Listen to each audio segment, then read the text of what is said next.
A paz do Senhor, igreja, que o Senhor possa estar abençoando você nesse momento, que seu coração seja como uma terra fértil, para que a palavra do Senhor possa entrar nele, né? Cair nessa terra fértil, germinar e dar frutos.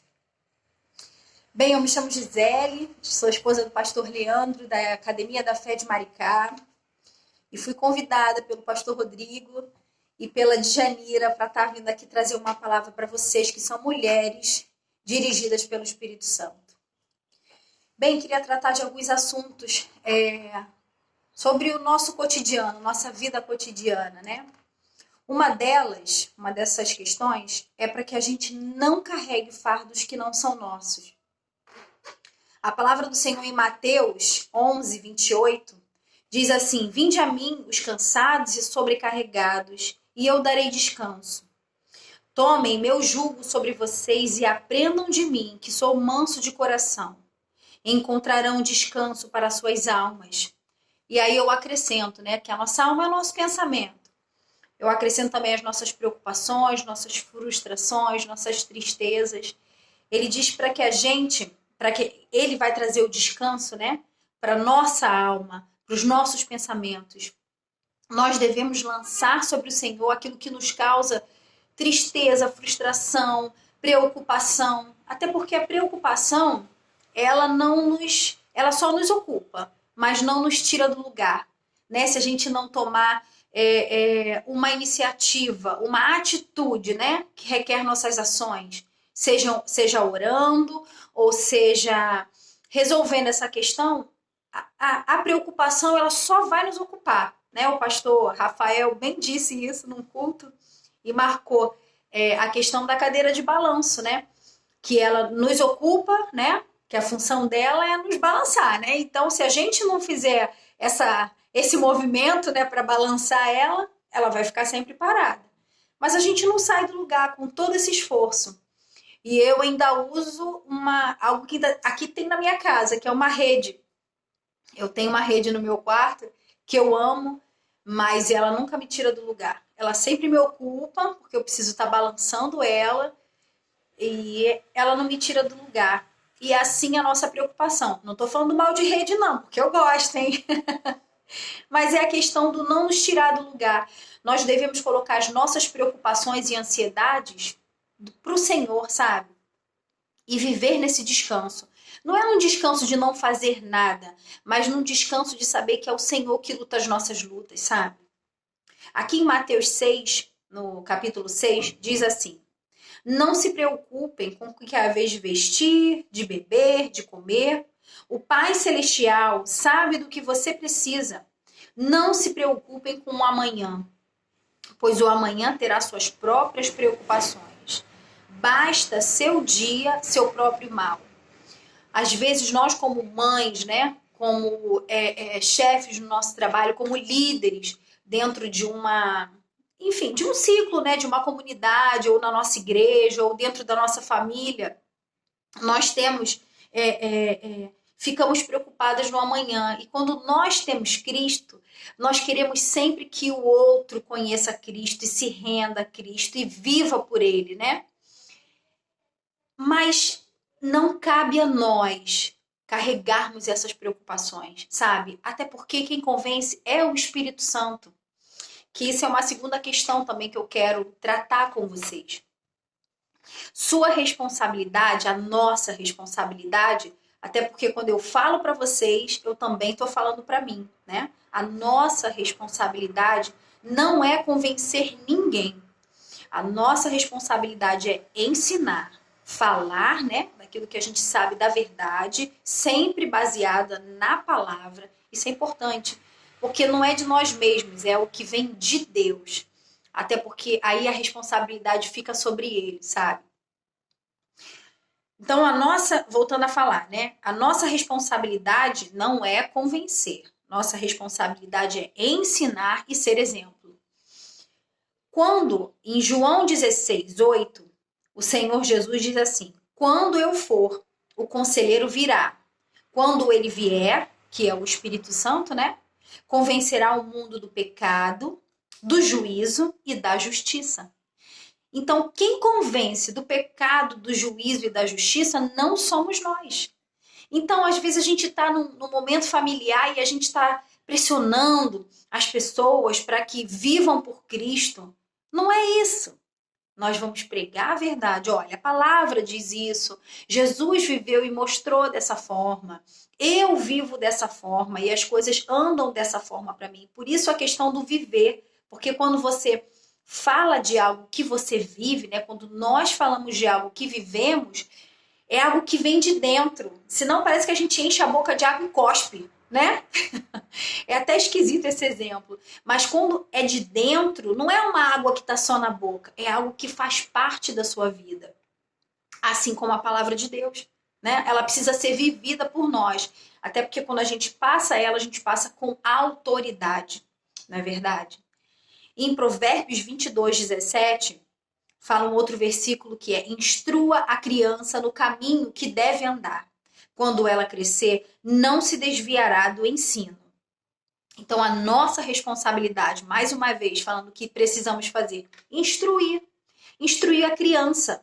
E eu vou abranger até, não só para a criança sendo nosso filho, mas a criança também na fé. Alguém que não tenha tanta instrução na fé, alguém que talvez seja infantil na fé ainda, que ainda não tem essa segurança de viver pela fé, instrua. Que quando ela for grande, ela não vai se desviar. Não é responsabilidade sua. Até mesmo com os nossos filhos. Eu tenho 2 filhas, 2 meninas. Uma já é adulta, né? Já está com 20 anos de idade, e a outra está com 6, vai fazer 7. Então, eu tô aí nessas 2 pontas, né? Numa jovem e uma criança. E o que eu percebo ao longo dessa jornada, né, sendo mãe, é que minha responsabilidade é informar, é viver a palavra de Deus. E quem não vai se desviar são elas. Não sou eu que vou agarrar no ombro e direcionar elas. Não, isso é algo que o Espírito Santo convence e elas seguem o caminho, né? A instrução que foi dada. Até porque elas veem na minha vida aquilo que deu certo. É isso que as pessoas precisam ver em nós, aquilo que deu certo. Porque quando elas veem em nós, elas têm vontade de fazer igual, não é verdade? Na igreja, às vezes, eu uso esse exemplo. Nós, mulheres, quando vemos uma outra mulher bonita, eu estou dizendo mulher para não dizer um homem, né? Mas quando vemos uma pessoa bonita, educada, que sabe falar, que é agradável, a gente pensa assim, poxa, eu quero ser assim. Poxa, olha como é essa pessoa cheirosa, né? Essa pessoa educada, ela conversa com a criança, ela conversa com a adulta, ela sabe se comportar. É gostoso ver uma pessoa assim, né? Agora, se essa mesma pessoa, ela continua cheirosa, ela continua educada, ela continua agradável, mas se ela começar a apontar as outras pessoas, olha, você tá mal vestida, ó, você tá fedorento, olha, você precisa usar um perfume melhor. Como é que você olha para essa mesma pessoa? Então pensa em nós agora, vamos trazer isso pra gente. Não é muito melhor nós sermos exemplo e as pessoas olharem para nós e falar, eu quero ser como ela. Os nossos filhos olharem para nós e falar, eu quero fazer como a minha mãe. Minha mãe orava quando necessário. A minha mãe estava sempre buscando a Deus. Ou o nosso marido, na verdade. Olhar pra gente, os nossos maridos não, cada uma tem um marido aqui. Aquelas solteiras vão ter um só, né? É porque como eu tô falando aqui no plural, né? Falei os nossos maridos. Mas enfim, na nossa vida, né?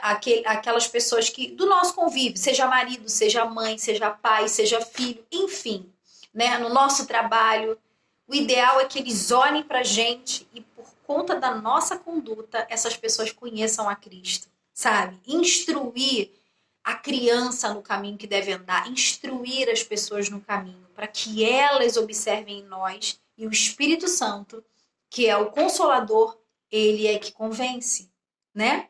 Não na nossa força, mas o convencimento do Espírito Santo.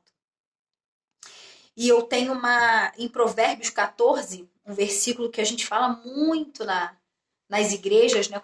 Quando estamos falando de mulheres, que diz assim: a mulher sábia edifica o lar, e com suas próprias mãos a insensata ou tola derruba a sua. Então, com a sabedoria, né? Porque tá falando da mulher sábia. Ela edifica o seu lar. O que é a sabedoria? Não é o muito falar, é saber quando falar, né? Não é o muito fazer, mas saber quando fazer e como fazer. Então, que nós sejamos mulheres sábias nas nossas condutas, para que o Espírito Santo possa usar o nosso exemplo para convencer a outros, para que a gente possa estar unidas com o Senhor, deixando, né, dando a oportunidade de nos usar como exemplo para outros, né? Trazer a memória, poxa, você não lembra aquela pessoa, falando de mim, a Gisele, ou você aí na sua casa, né? Use o seu nome onde quer que você esteja, que você seja exemplo para outros, né? Que o Espírito Santo possa usar o seu exemplo para falar dele mesmo para outros, não é isso? Até porque é para isso que nós fomos feitos, né? Para viver em comunhão, para ter contato com o Senhor, não é verdade? Então, mais um conselho, né, baseado na palavra, vai aqui. Viva a sua vida atenta a exercer a fé, baseada na palavra. Então, que você esteja sempre orando, lendo a Bíblia, buscando em Deus estratégias para que você possa falar, para que você possa agir no seu convívio com as pessoas. Porque isso sim é muito importante, né? Que a gente tenha essa sabedoria, que a gente possa exercer a nossa fé com sabedoria. Então, que você tenha esse cuidado e essa atenção, que nós, né? Nós tenhamos esse cuidado e essa atenção de estar sempre esperando de Deus para ter aquela ou essa atitude.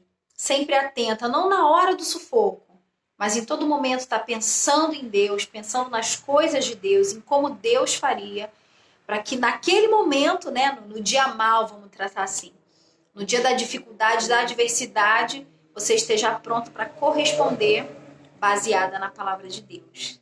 Tá certo? Então, é assim que eu termino aqui, que o Senhor possa cada vez mais estar acrescentando nas nossas vidas, para que a gente possa crescer, para que a gente possa estar sempre sendo movida pelo Espírito Santo, para que a gente possa estar sendo instruída dentro da palavra de Deus e nos permitindo ser guiadas por Ele. Que a luz da palavra seja a nossa direção. Tá certo? Então, quero orar por você, que Deus possa abençoar a sua vida, a sua casa, o seu trabalho, os seus filhos. Eu declaro saúde mental, saúde física para a tua família. Eu declaro inteligência para que você possa tomar as decisões corretas que vão vir para a sua vida. Que Deus possa te multiplicar nas suas sementes, que o Senhor possa te prosperar em tudo aquilo que você fizer. Deus abençoe, fica na paz de Jesus. Um grande beijo para todos.